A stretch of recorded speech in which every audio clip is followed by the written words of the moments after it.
Hello everyone, आप सब कैसे हैं। आज हम लोग बात करेंगे टीजीटी बायोलॉजी जो आपका है 2021 का प्रीवियस ईयर का क्वेश्चन का डिस्कस करते हैं। इसके प्रीवियस लेक्चर में वीडियो के पार्ट 1 में हम लोगों ने बात किया था कि 29 क्वेश्चंस को डिस्कस किया था। आज हम लोग सेकेंड पार्ट में बात करेंगे कि 31 से लेकर के अगले क्वेश्चंस कौन कौन से इंपॉर्टेंट हैं और उनका सॉल्यूशंस क्या है और कैसे उसको आपको सॉल्व करना है। तो आज बात करते हैं हम लोग नेक्स्ट पार्ट में।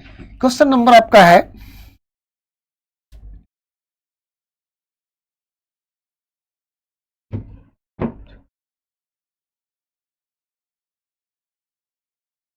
देखिए आप लोग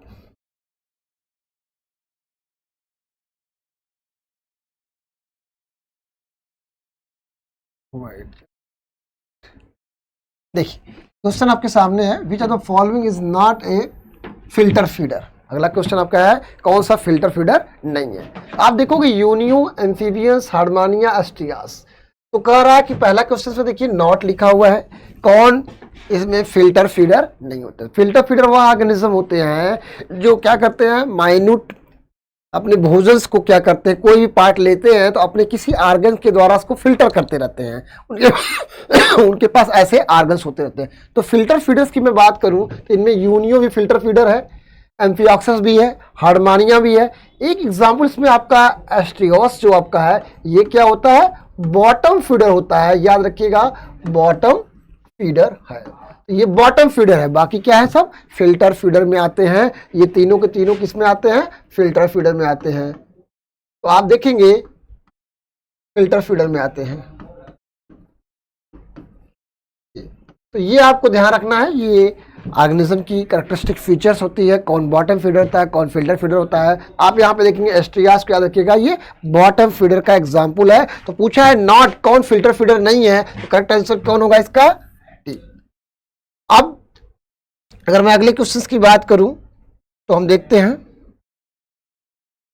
देखिए नेक्स्ट क्वेश्चन आपका है 2021 टीजीटी बायोलॉजी का जो नेक्स्ट क्वेश्चन आपके सामने आपका है, node of Ranvier are found.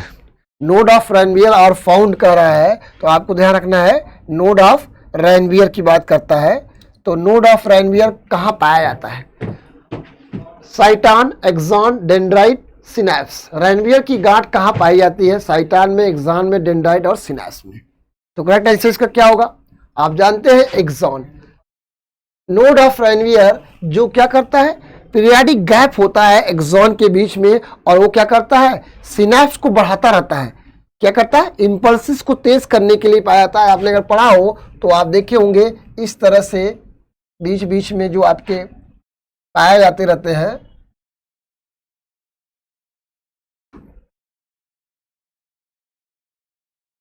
ये जो आपका होता है नोड ऑफ रैनवियर होता है। ये क्या काम करता रहता है, पीरियाडिक गैप जो होता है उसके बीच में जो होता है, इंसुलेटिंग शीथ होती रहती है, उसके बीच में जो गैप होता है उसे कहते हैं नोड ऑफ रैनवियर। और ये क्या करता है, नर्व इंपल्सिस की स्पीड को बढ़ाता रहता है। तो ये एक्सॉन के स्ट्रक्चर में आपको देखने को मिलता रहता है। तो करेक्ट आंसर क्या होगा, एक्सॉन के अंदर नोड ऑफ रैनवियर पाया जाता रहता है। अगला क्वेश्चन देखिए आप, अगला क्वेश्चन आपके सामने है, alluvial soil is a type of. जलोढ़ मृदा का एक प्रकार है, किसका प्रकार है, क्षेत्रीय मृदा, अक्षेत्रीय मृदा, अंतरक्षेत्रीय मृदा, किसी का नहीं। Zonal soil, a zonal soil, intrazonal soil and none. कह रहा है alluvial soil is a type of. Alluvial soil किसका टाइप होता है, अगर इसकी मैं बात करूं तो यह ए जोनल सॉइल का एग्जाम्पल होता है। बेसिकली क्या होता है कि यह जो एक तरह से ट्रांसपोर्टेड सॉइल भी इसको कहा जाता है, जो रिवर के साथ में आता है, जो सॉइल पाई जाती है रिवरिन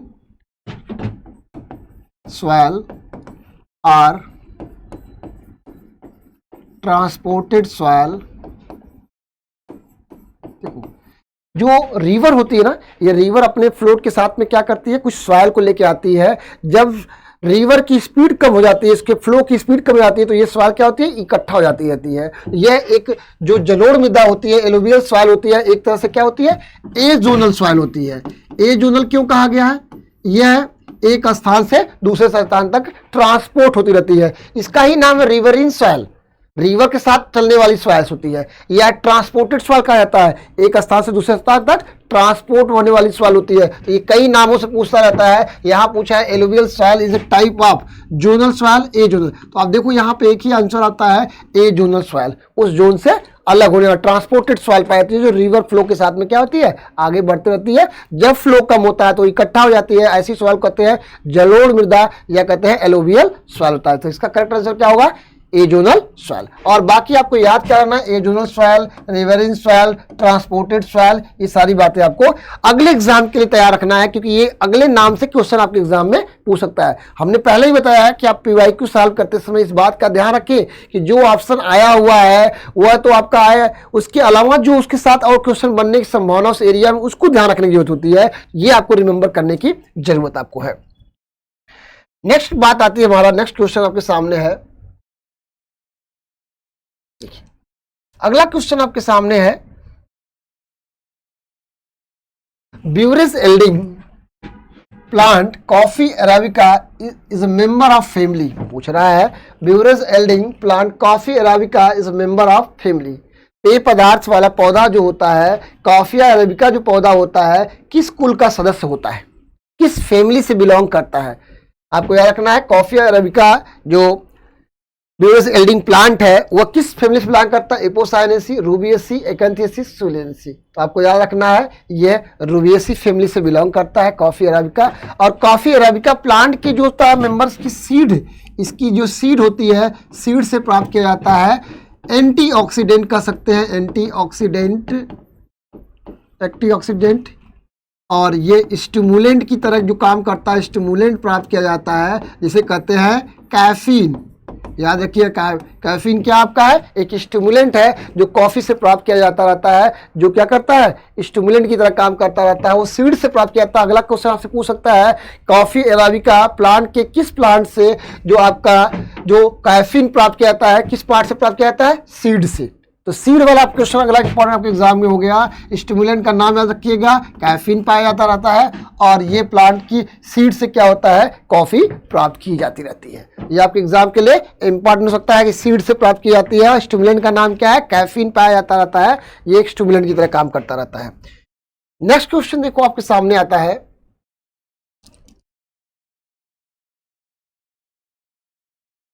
नेक्स्ट क्वेश्चन है, of the following who started the study of geographical distribution of the animal? Who started the study of distribution of animal? P.L. Schleicher, A.R. Wallach, C. Darwin, H. Spencer। तो याद रखिएगा, A.R. Wallach जो थे, इन्होंने क्या किया था, इसके बारे में बताया था, जियोग्राफिकल डिस्ट्रीब्यूशन ऑफ एनिमल के बारे में इसी वैज्ञानिक का नाम आता रहता है। तो याद रखिए कि जो है, ये आपको फैक्ट याद रखना है। नेक्स्ट क्वेश्चन देखिए आपके सामने है,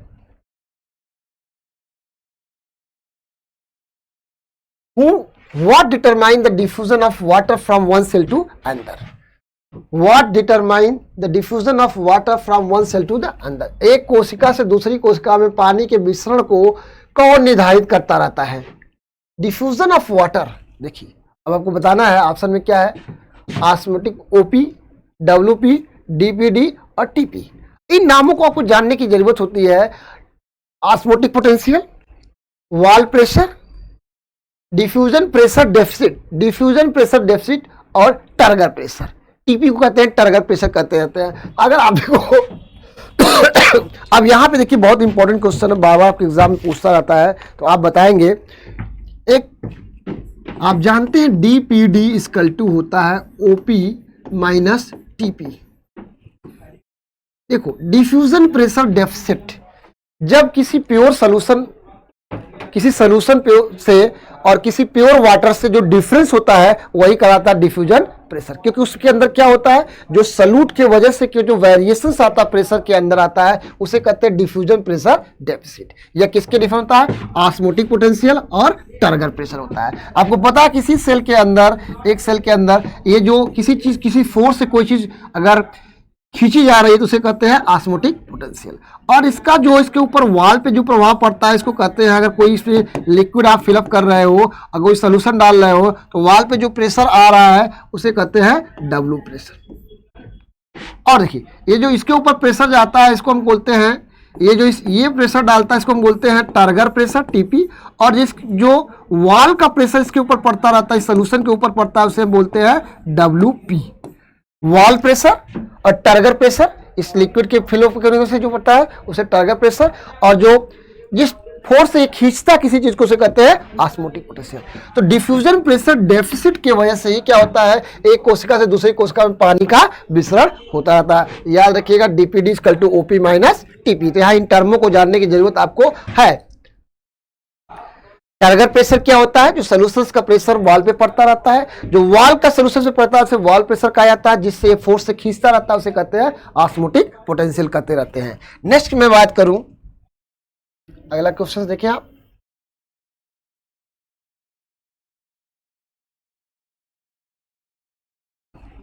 लिखा है, देखिए अगला क्वेश्चन आपका है, chocolate is obtain from the seed of.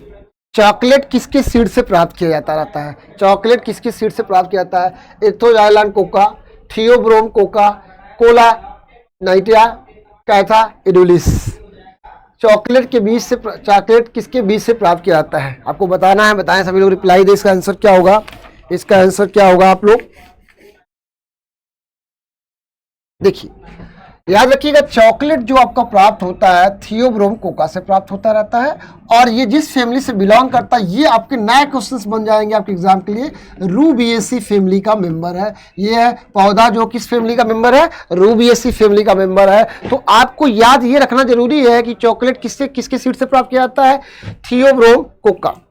इसे चॉकलेट पाया किया जाता है, बहुत सारे बटर्स के बनाने में यूज किया जाता रहता है। लेकिन अगला जो क्वेश्चन आपके एग्जाम के लिए इंपॉर्टेंट इस पॉइंट से हो सकता है, वह क्या हो सकता है, यह प्लांट किस फैमिली से बिलोंग करता है, तो यह बिलोंग करता है रूबिएसी फैमिली। ये आपके एग्जाम के लिए अगली प्रिपरेशन के लिए आपको याद रखने की जरूरत होती है।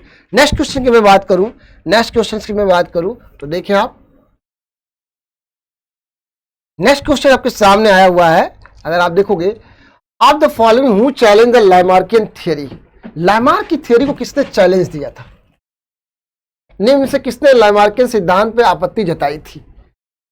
देखिए 1880 के दशक में की बात करते हैं, या 20वीं सदी की मैं बात करूं तो उस समय जो होता, जो आपका Lamarckian theory use and disuse of organs की मैं बात करूं, तो जो उनकी कॉन्सेप्ट थी उनको चैलेंज करने के लिए बहुत सारे वैज्ञानिकों में सबसे इंपॉर्टेंट था ए वाइजमैन। ए वाइजमैन ने बहुत सारे एक्सपेरिमेंट किए और उससे असहमति जमाई। जैसे कहा कि चूहे के पूंछ काटते रहो 40 साल तक, लगातार काटते रहो, फिर भी पूंछ निकल के आ जा रही है। तो ये सारे जो बहुत सारे एक्सपेरिमेंट किया था, यूज एंड डिसयूज ऑर्गन वाली बात की थी, तो इनके कई सारे थे, इनके व्यू पे इन्होंने आपत्ति आई थी। तो इसकी वजह से नियो लैमार्किज्म का कॉन्सेप्ट आया था, जो बाद के वैज्ञानिकों ने दिया, नियो लैमार्किज्म का कॉन्सेप्ट आया था। आपको पता होना चाहिए सबसे मेजर भूमिका निभाने वाले थे ए वाइजमैन। इन्होंने अपने एक्सपेरिमेंटल से प्रूफ कर दिया था कि इनकी बातें जाता है उससे असहमति जताई थी।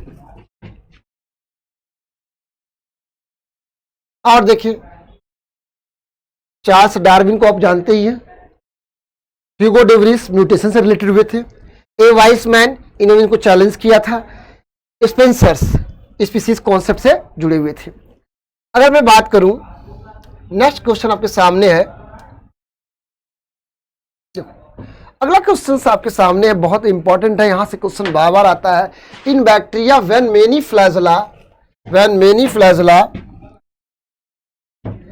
Flagella present only at one pole. कहा था बैक्टीरिया की बॉडी के ऊपर केवल कई फ्लैजला एक एंड पे प्रेजेंट होते हैं तो उसे क्या कहते हैं। जब कई फ्लैजला एक छोर पर उपस्थित होते हैं तो ऐसे बैक्टीरिया को क्या कहते हैं, मोनोट्राइकस, एम्फीट्राइकस, लोफोट्राइकस, पेरिट्राइकस। इसका करेक्ट आंसर क्या होगा, बताएं इसका करेक्ट आंसर क्या होगा। इसका करेक्ट आंसर क्या होगा, कह रहा when many flagella present only at one poles. Many flagella, देखिए यहाँ पे ध्यान रखिएगा, मेनी फ्लैजला अगर एक पोल पे प्रेजेंट हो तो क्या कहा जाएगा, अब देखो यहाँ पे एक है मोनोट्राइकस, एम्फीट्राइकस, लोफोट्राइकस। तो इसका करेक्ट आंसर तो ऐसे लोफोट्राइकस होगा। लोफोट्राइकस का मतलब क्या होता है, जब group of the flagella present in the one field. जैसे ऐसे बैक्टीरिया आपके है, इसकी चारों तरफ एक एंड पे मेनी फ्लैजिला प्रेजेंट हो, कई फ्लैजिला प्रेजेंट हो और एक एंड पे प्रेजेंट हो, तो उसे कहते हैं लोफोट्राइकस। लोफोट्राइकस कहते हैं, लोफोट्राइकस कहते रहते हैं। अब आपको ध्यान रखना मोनोट्राइकस का मतलब क्या होता है। मोनोट्राइकस का मतलब होता है सिंगल फ्लैजिला। अगर सिंगल फ्लैजिला प्रेजेंट होता है तो उसे कहते हैं मोनोट्राइकस। मोनोट्राइकस कंडीशन कहते हैं। एक आपका बचता है एम्फीट्राइकस। एम्फीट्राइकस का मतलब क्या होता है, जब दोनों तरफ फ्लैजिला पाए जाते हैं, बोथ एंड, दोनों side, both and group of flagella, उसके बॉडी के दोनों पोल की तरफ, दोनों तरफ क्या होता है, कई सारे फ्लैजिला लगे होते हैं, इस पोल, तो इसे कहते हैं amphi means the both, amphitrichous. Amphitrichous flagella के अरेंजमेंट के आधार पे, उसके डिस्ट्रीब्यूशन के आधार पे ये क्लासिफिकेशन दिया गया है। जब कई सारे फ्लैजिला एक एंड पे पाए जाते हैं तो लोफोट्राइकस, जब एक फ्लैजिला केवल पाया जाता है तो मोनोट्राइकस, और जब कई फ्लैजिला दोनों एंड पे पाए जाते हैं तो एम्फीट्राइकस। और एक आपका बचा है पेरीट्राइकस। पेरीट्राइकस का मतलब क्या होता है, अगर उसकी पूरी बॉडी के ऊपर फ्लैजिला पाए जाते हैं तो ये सिचुएशन क्या कहलाती है, पेरीट्राइकस कहलाती है। पेरीट्राइकस कहलाती है। तो याद रखेंगे पेरीट्राइकस होता है। तो आपसे क्वेश्चन पूछा हुआ है कि many flagella present only one pole, एक पोल में पाए जाते हैं, तो आपका आंसर क्या बना, लोफोट्राइकस बना। लेकिन आपको फ्यूचर में आने वाले एग्जाम्स में जब भी आएगा तो आप इनको याद रखिएगा, लोफोट्राइकस का मतलब क्या होता है, मोनोट्राइकस का मतलब क्या होता है, एम्फीट्राइकस का मतलब क्या होता है और पेरीट्राइकस का मतलब क्या होता है। ये आपके लिए इंपॉर्टेंट है, इसको रिमेंबर करने की जरूरत है, क्योंकि यहां से जो क्वेश्चन बनता है इनमें से कोई भी ऑप्शन बन सकते हैं। नेक्स्ट क्वेश्चन आपके सामने आपके है। नेक्स्ट क्वेश्चन की अगर मैं बात करूं, नेक्स्ट क्वेश्चन की मैं बात करूं, देखिए अगला क्वेश्चन आपके सामने है, methanogenic bacteria belong to, methanogenic bacteria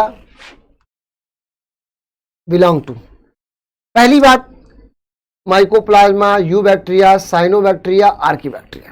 तो आपको ध्यान रखना चाहिए कि मेथनोजेनिक बैक्टीरिया जो होते हैं, जो हाई टेम्परेचर्स में ग्रो करने वाले बैक्टीरिया होते हैं, वो किस ग्रुप में आते हैं, आर्कीबैक्टीरिया। ये आर्कीबैक्टीरिया के एग्जांपल्स में आता है मेथनोजेनिक बैक्टीरिया। तो मेथनोजेनिक बैक्टीरिया ऐसे बैक्टीरिया जो हाई टेम्परेचर में ग्रो करते हैं, एनारोबिक कंडीशंस में ग्रो करता रहता है, और कहते हैं कि ये मेथेन गैस को प्रोड्यूस करता रहता है, किससे, कार्बन डाइऑक्साइड से प्रोड्यूस करता रहता है। तो याद रखिएगा हाई टेम्परेचर की कंडीशंस क्या होती है, हाई टेम्परेचर, ये कहाँ पाए जाते हैं, मेथेन गैस प्रोड्यूस करते रहते हैं।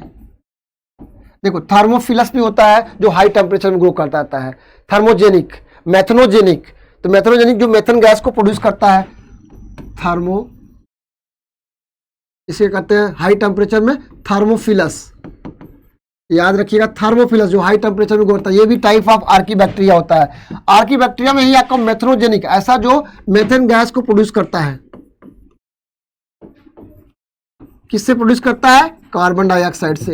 ये जनरली कहां पाया जाता है, एनारोबिक कंडीशंस में पाया जाता है, और जो आपका र्यूमेंस होता रहता है, इंस्टेंटाइजल पाया जाता रहता है, कुछ ऐसी एनारोबिक कंडीशन में प्रोड्यूस ही होता रहता है। और ये एक टाइप का आर्कीबैक्टीरिया जो बहुत ही हाई टेम्परेचर में कई सारे डिफरेंसेस पाए जाते हैं, तो आर्कीबैक्टीरिया ग्रुप से ये बिलोंग करता है। तो याद रखिएगा मेथनोजेनिक बैक्टीरिया पूछता रहता है बार बार आपसे। अगला आपका डिस्कशन का पॉइंट है, नेक्स्ट क्वेश्चन आपके सामने है, mosses and fern, mosses and fern produce multicellular embryo sac within. Mosses और फर्न के अंदर जो आपके होते हैं मल्टीसेलुलर एम्ब्रियो प्रोड्यूस होता है एंथिडिया के द्वारा, एम्ब्रियो सैक के द्वारा, ओगोनियम के द्वारा, आर्चिगोनियम के द्वारा। अब आपको ध्यान रखने की वाली बात है कि एम्ब्रियो का फॉर्मेशन कहाँ होता है, ब्राफाइटा, टेडोफाइटा, जिम्नोस्पर्म, एंजियोस्पर्म, इनमें क्या होता है,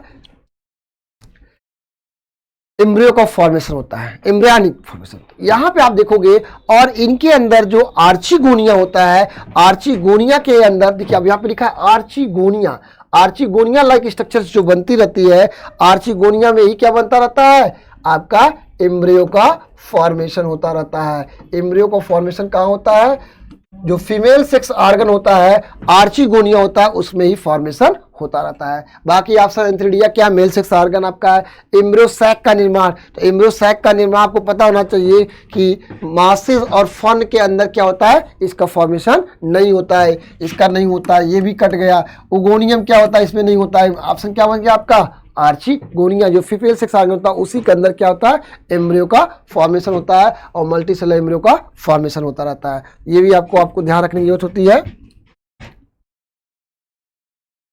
नेक्स्ट क्वेश्चन देखिए आपके सामने आया हुआ है, of the following Euglena belong to which class. Euglena किस क्लास से बिलोंग करता है, निम्न से यूग्लिना किस वर्ग का होता है। तो आप देखो, of the following Euglena belong to the which class, phytomastigophora, zoomastigophora, rhizopoda, actinopoda. तो ये आपको क्लासिफिकेशन याद करना है। जहां पे फाइटोमस्टिगोफोरा से ये बिलोंग करता है, ये आपको पता है क्लोरोफिल कंटेनिंग होता रहता है और फ्रेश वाटर पाया जाता रहता है। ये कुछ पॉइंट्स आपको याद रखने की जरूरत होती है जहां से क्वेश्चन आपको पूछता रहता है। नेक्स्ट क्वेश्चन देखें आप, ये फ्रेश वाटर प्रोटिस्ट होता है, ग्रीन क्लोरोफिल रखता रहता है, तो ये सारी चीज़ें होता है। और किस क्लास से बिलोंग करता है, फाइटोमस्टिगोफोरा से बिलोंग करता रहता है। नेक्स्ट मैं बात करूं, ये बड़ा ही इंपॉर्टेंट क्वेश्चन अगला है, बार बार पूछता है, यहाँ से क्वेश्चन हमेशा आता रहता है।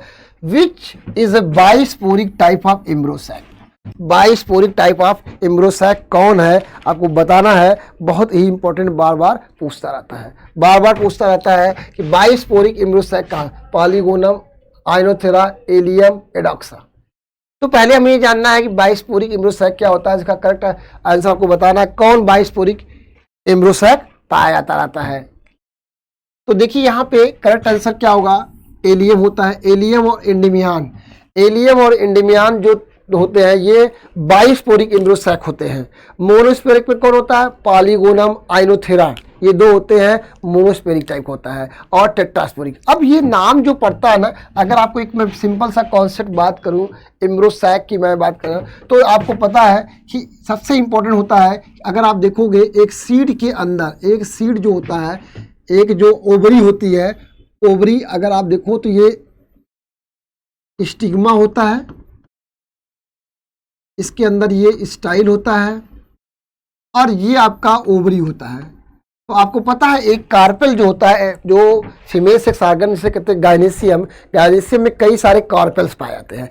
एक कार्पेल में 3 पार्ट होता है, स्टिग्मा, स्टाइल और ओवरी। अब आपको पता होना चाहिए इस ओवरी के अंदर क्या बनता है, इस ओवरी के अंदर आपका बनता है ओव्यूल बनता है, ओव्यूल होता है।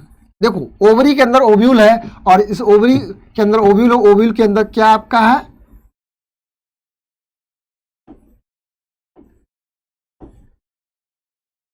ये आपका है एम्ब्रियोसैक। इस एम्ब्रियोसैक के अंदर ये पाई जाती है, एग पाई जाती है, अगल बगल 2 पाई जाती है, एंटी सिनर्जिड्स पाई जाती है। ये आपका होता है पोलर न्यूक्लियाई और ये 3 होती है एंटीपोडल सेल। अब मेरी बात समझिए इंपॉर्टेंट, अब आपसे क्वेश्चन पूछता है ओवरी के अंदर आपका ओव्यूल, ओव्यूल के अंदर एम्ब्रियोसैक। एम्ब्रियोसैक का फॉर्मेशन कहां से होता है, जो मेगास्पोर होते हैं, मेगास्पोर के स्ट्रक्चर से बनता है एम्ब्रियोसैक। तो मेगास्पोर जो होते हैं 4 मेगास्पोर बनते हैं, 4 मेगास्पोर बनते हैं आपके एम्ब्रियो के अंदर।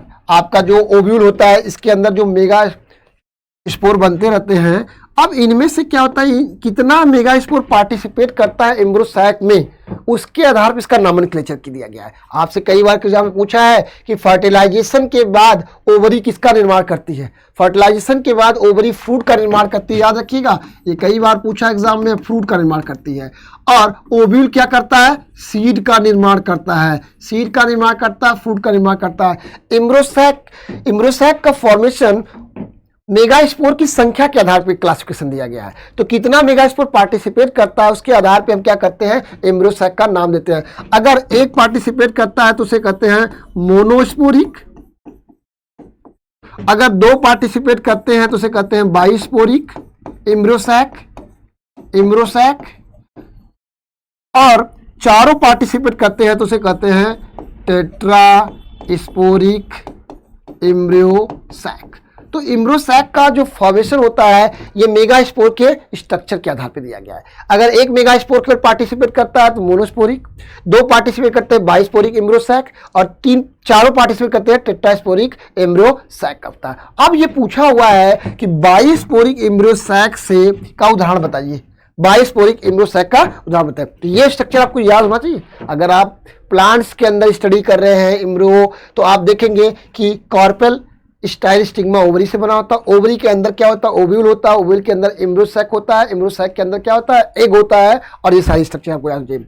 और आपको पता है फर्टिलाइजेशन के बाद ओवरी फ्रूट बनाती है, ओव्यूल क्या बनाता है, सीड बनाता है, ये आपको रिमेंबर करनी। अब बात हमारे सामने एक और आती है, इंपॉर्टेंट पॉइंट आपकी आती है।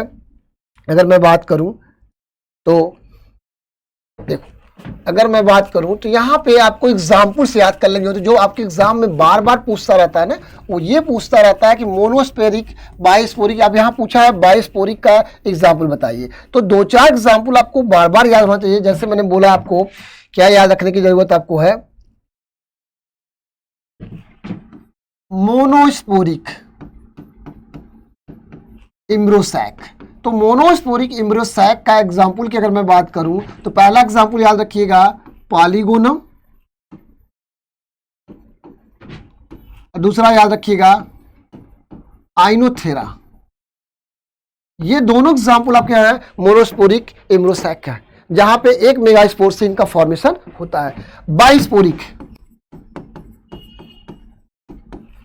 बाइस्पोरिक एम्ब्रोसैक जो आपके एग्जाम का क्वेश्चन पूछा हुआ है, इसका एग्जाम्पल पूछा है बाइस्पोरिक एम्ब्रोसैक। तो आप याद रखिएगा, इसमें एलियम टाइप और दूसरा आपका होता है एंडीमियन टाइप। याद रखिएगा, एलियम टाइप और एंडीमियन, ये बाइस्पोरिक एम्ब्रोसैक पाए जाते रहते हैं।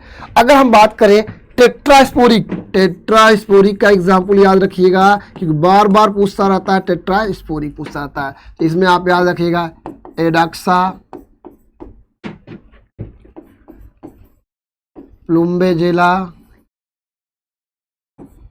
ड्यूसा, याद रखिएगा ड्यूसा, पीनिया, ठीक है। ये कुछ नाम याद है, एडाक्सा, प्लुम्बेजेला, ड्यूसा, पीनिया, और कौन सा याद रखेंगे आप, फ्रिटलेरिया,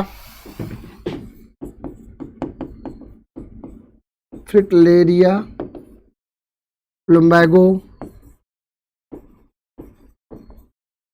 याद रखिएगा। अब आपसे देखिए क्वेश्चन पूछा हुआ है, बाइस्पोरिक का एग्जाम्पल पूछा है, तो ऑप्शन में आपको क्या दिख रहा है, एलियम दिख रहा है। अब आपसे पूछेगा पॉलीगोनम कैसा होता है, तो आप बताओगे मोनोस्पोरिक का है, आइनोथेरा किसका है, मोनोस्पोरिक का है, एडाक्सा किसका है, टेट्रास्पोरिक का है, और एलियम किसका है, बाइस्पोरिक एम्ब्रोसैक का है। इसका मतलब अगर इसकी आप तैयारी कर रहे हैं तो आपको इन लिस्ट को नाम याद करना पड़ेगा, इसको रिवाइज करिए, अगला एग्जाम में फिर क्वेश्चन आएगा और फिर इसे दूसरा कोई एग्जाम्पल दे देगा, तब फिर आप गलत कर देंगे। ऐसे समय गलती ना हो, इसलिए आपको मोनोस्पोरिक एम्ब्रोसैक, बाइस्पोरिक एम्ब्रोसैक का एग्जाम्पल, टेट्रास्पोरिक एम्ब्रोसैक का एग्जाम्पल को याद करने की जरूरत है, इसको रिमेंबर करना है की जरूरत आपको है।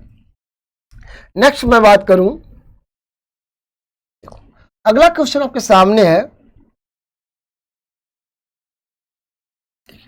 अगला क्वेश्चन आपका, which of the following hormones does not bind to the cell surface receptor. Cell surface receptor से कौन सा हार्मोन सेल सरफेस रिसेप्टर से बाइंड नहीं करता है? TSH, PTSH, FSH और टेस्टोस्टेरॉन।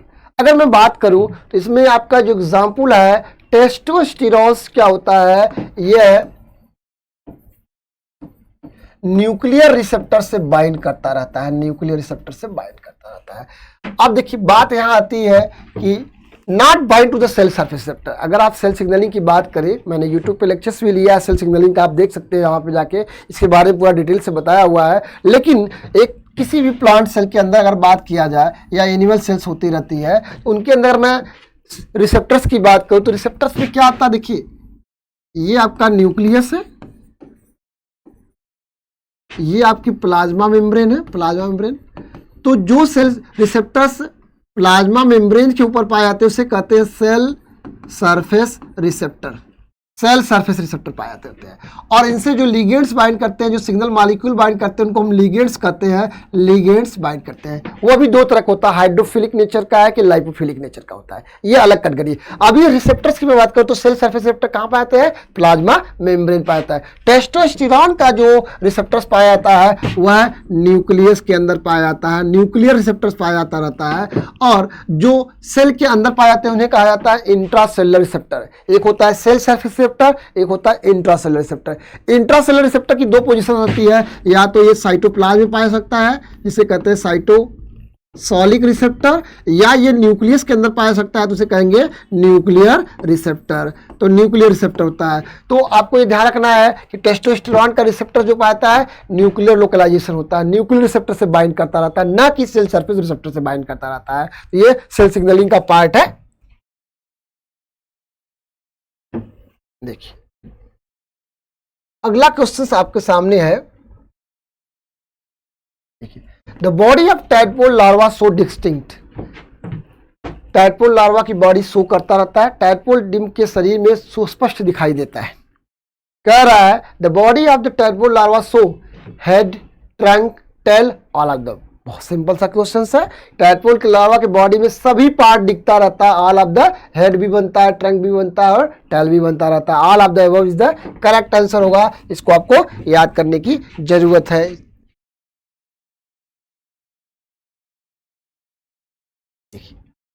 अगला क्वेश्चन आपके सामने आपके है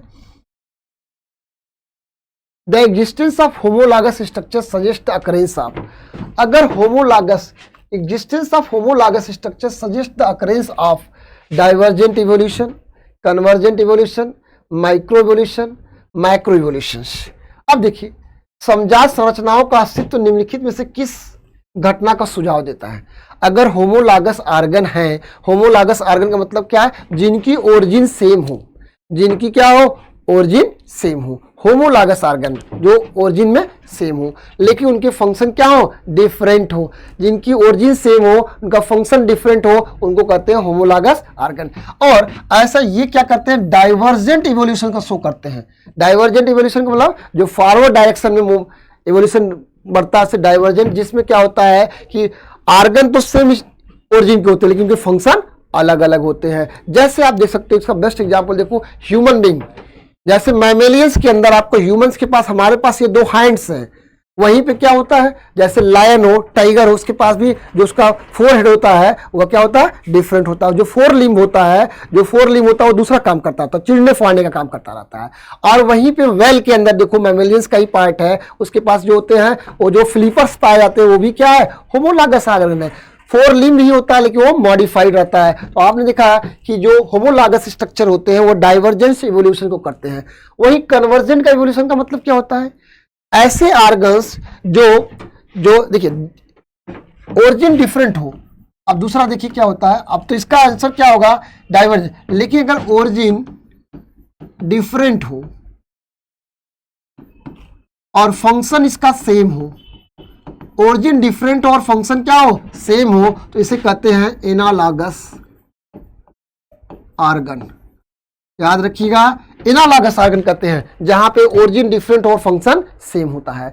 और ऐसे इवोल्यूशंस का नाम रखा गया है, ऐसे इवोल्यूशंस का नाम रखा गया है कन्वर्जेंस इवोल्यूशन। तो आपने देखा होमोलॉगस ऑर्गन से जो इवोल्यूशन बढ़ता है उसे कहते हैं डाइवर्जेंट इवोल्यूशन। जैसे आपने डार्विन फिंचेस को पढ़ा होगा, डार्विन फिंचेस किसका एग्जांपल है, होमोलॉगस आर्गन, और किसका इवोल्यूशन, कैसा इवोल्यूशन है, डाइवर्जेंट इवोल्यूशन, उसी कहते हैं एडाप्टिव रेडिएशन, याद रखिएगा एडाप्टिव रेडिएशन होता है। कन्वर्जेंट इवोल्यूशन में क्या होता है, एनालॉगस आर्गन होता है जो डिफरेंट ओरिजिन के होते हैं और सेम फंक्शन होता है, कन्वर्जेंस इवोल्यूशन कहलाता है। और ऐसे में एग्जाम्पल आप कैसे देख सकते हो, जैसे इंसेक्ट, बर्ड और बैट। अब देखो इन तीनों के पास क्या होता है, इंसेक्ट, बर्ड्स और बैट, इनके जो पंख होते हैं ना, इनके जो उड़ने के लिए फेदर्स होते हैं ना, ये अलग अलग बोन से होता है। ये आपको पता है आर्थ्रोपोड से बिलोंग करता है, आर्थ्रोपोड से। बर्ड्स क्या होता है, एविस से बिलोंग करता है, और बैट्स किससे बिलोंग करता है, मैमेलियन से। तो ये मैमल्स का है, एविस का है, ये क्या आर्थ्रोपोड्स होता है। तो तीनों में अलग अलग बोन्स पाई जाती है, अलग अलग स्ट्रक्चर्स पाए जाते होंगे, लेकिन ये सब काम एक ही करते हैं, फ्लाइंग का काम, उड़ने का काम करते रहते हैं, ये उड़ने का काम करते हैं। तो मैंने कहा ओरिजिन डिफरेंट है, फंक्शन क्या है, सेम है, एनालॉगस आर्गन है, इवोल्यूशन कैसा है, कन्वर्जेंस इवोल्यूशन होता है। अगले दो पॉइंट्स होता है माइक्रो इवोल्यूशन और मैक्रो इवोल्यूशन। ऐसा इवोल्यूशन जो स्पीसीज लेवल तक का होता है उसे कहते हैं माइक्रो इवोल्यूशन, जो एबव स्पीसीज लेवल का होता है, फैमिली आर्डर तक का होता रहता है, फाइलम क्लास तक का होता है, उसे कहते हैं माइक्रो इवोल्यूशन कहते हैं। Micro evolution below the species level, species level तक का जो होता है उससे बिलो जो होता है उसे कहते हैं माइक्रो इवोल्यूशन। मैक्रो इवोल्यूशन क्या होता है, एबव द स्पीसीज लेवल होता है, उसे माइक्रो इवोल्यूशन कहते हैं। तो ये आपको डिस्कशन जानना इंपॉर्टेंट है। मैं बार बार कहता हूं कि पीवाई को जब भी स्टडी करें तो सॉल्यूशंस के आंसर जानने की जरूरत नहीं है, क्योंकि अगला जो क्वेश्चन आएगा उसके सॉल्यूशंस इंपॉर्टेंट होते हैं, जो अगले क्वेश्चन कन्वर्जेंस से पूछ सकता है, इंसेक्ट, बर्ड्स और बैट का एग्जाम्पल पूछ सकता है, माइक्रो इवोल्यूशन पूछ सकता है, मैक्रो इवोल्यूशन होता है, इनको जानने की होता है, तब आपकी प्रिपरेशन कंप्लीट होती है, अच्छे से आप प्रीवियस ईयर से एनालिसिस से क्वेश्चन निकाल पाते हैं। तो इसको जानने की जरूरत आपको है। देखिए नेक्स्ट क्वेश्चन आपके सामने है, अगला क्वेश्चन देखिए आपका है, आप the following which is not word है, नॉट द जियोग्राफिकल रियल्म। तो याद रखिएगा कौन सा जियोग्राफिकल रियल्म नहीं इसमें से है, तो पैलियोआर्कटिक रीजन जो आपका है जियोग्राफिकल रियल्म नहीं होता। तो ये आपको नॉट वर्ड को याद रखना है, ये भी क्वेश्चन कई बार एग्जाम में आया हुआ, आपको रिमेंबर कर लेना है जियोग्राफिकल रियल्स के बारे में। देखो अगला क्वेश्चन आपके सामने है, if the thallus of an organism, example a fungus entirely convert into one or more reproductive structure is called as। यदि एक जीव का थैलस जैसे एक कवक का जब एक या एक से अधिक जनन संरचनाओं में संपूर्ण बदल जाता है तो इसे कहा जाता है। मतलब कहने का मतलब क्या है कि जब इंटायर बॉडी, अब देखो दो टर्म होता है यहाँ पे, फंगस इंटायरली, कोई फंगस का पूरा स्ट्रक्चर रिप्रोडक्टिव स्ट्रक्चर में कन्वर्ट हो जाए तो उसको कहते हैं, जब इंटायर थैलस रिप्रोडक्टिव स्ट्रक्चर में कन्वर्ट हो जाए तो उसे कहते हैं होलोकार्पिक। याद रखिएगा, entire thallus convert in the reproductive structure उसे कहते हैं holocarpic, holocarpic type of reproductive structures. Holocarpic, holo means क्या होता है, कंप्लीट, पूरा थैलस ही रिप्रोडक्टिव ऑर्गन बना लेता है, और जब उस थैलस का कुछ पार्ट केवल रिप्रोडक्टिव स्ट्रक्चर बनाने में पार्टिसिपेट करता है तो उसे कहते हैं यूकार्पिक। यूकार्पिक और होलोकार्पिक टर्म जानिएगा। रिप्रोडक्टिव स्ट्रक्चर, थैलस का इंटायर पार्ट अगर रिप्रोडक्टिव स्ट्रक्चर बनाता है तो होलोकार्पिक, तो इसका करेक्ट आंसर क्या होगा, होलोकार्पिक होगा। और जब इसका कोई पार्ट केवल रिप्रोडक्टिव स्ट्रक्चर बनाता है तो उसे कहते हैं यूकार्पिक कहते हैं। याद रखिएगा, यूकार्पिक, होलोकार्पिक फंगस का नाम आपसे पूछता रहता है। और साथ साथ होलोजाइक, किसी चीज को कंप्लीट फूड को ले लिया तो होलोजोइक।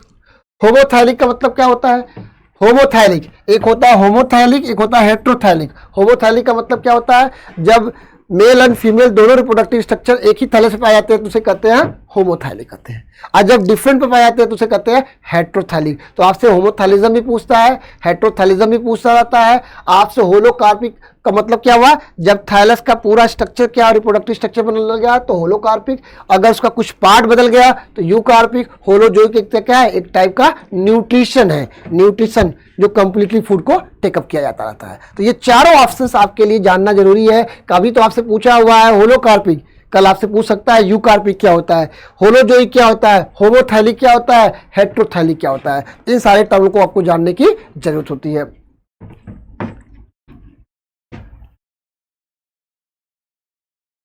अगला क्वेश्चन आपके सामने है, which of the following statement is true about the Indian leech. Indian leech के बारे में, जिसे कहते हैं हेरोडिनेरिया, आपको पता है लीच के बारे में क्या स्टेटमेंट सही है आपको बताना है। भारतीय जोक हेरोडिनेरिया इससे निम्नलिखित में से कौन सा कथन सत्य नहीं है, इसके बारे में लिखा है which of the following statements true about the Indian leech Hirudinaria. देखिए ध्यान रखना है, सत्य नहीं यहाँ पे ढूंढना हमको, क्या सत्य नहीं है, यहाँ मिस्टेक हो गया है, नॉट ट्रू। कौन सा इसमें से ट्रू नहीं है, क्या सही नहीं, आपको ध्यान रखना है, हिंदी पे ध्यान देंगे, इसमें से सत्य नहीं कौन है। यहाँ पे थोड़ा सा मिस्टेक हुआ है, तो यहाँ पे आप टाइपिंग ध्यान मिस्टेक हो गया है, लेकिन आपको ध्यान रखना है कि हेरोडिनेरिया के बारे में स्टेटमेंट दिया, उसमें से क्या सही नहीं है। तो आप देखो पहला, its medical use in India dates back to the around 1000 BC। कह रहा है कि इसका जो मेडिसिनल यूज आपका है ये 1000 BC पहले से औषधि रूप में भारत में जाना जाता है। तो स्वाभाविक सी बात है, इसके बहुत सारे उपयोग सही है, तो ये ऑप्शन सही है। It sucks the blood from the fish, frog, cattles and humans. तो ये ब्लड सक भी करता है, और किन से कर सकता है, फिश से भी कर सकता है, फ्रॉग से भी कर सकता है, कैटल से भी और ह्यूमन भी। तो ये भी स्टेटमेंट इसका सही है। कहता है digestion of the blood takes 10 to 14 month, 10 से 14 मंथ इसके डाइजेशन। आपको पता होना चाहिए कि हेरोडिनेरिया जो लीच होता है, एक महीने में एक बार न्यूट्रिशंस को लेता है, ब्लड को सक करता है, उसको डाइजेशन में इतना टाइम लगा देता है, ये 10 से 14 मंथ तक का टाइम लगा देता रहता है। तो ये भी स्टेटमेंट सही है।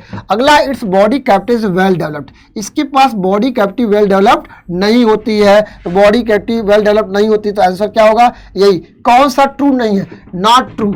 कह रहा है यहाँ पे एक वर्ड है नॉट ट्रू, तो नॉट कौन सत्य नहीं है, तो डी ऑप्शन इसका नहीं सही है।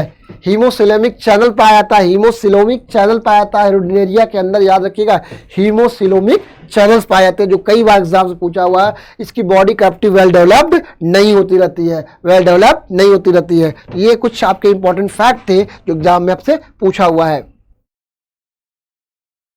अगला क्वेश्चन आपके सामने पूछा हुआ है,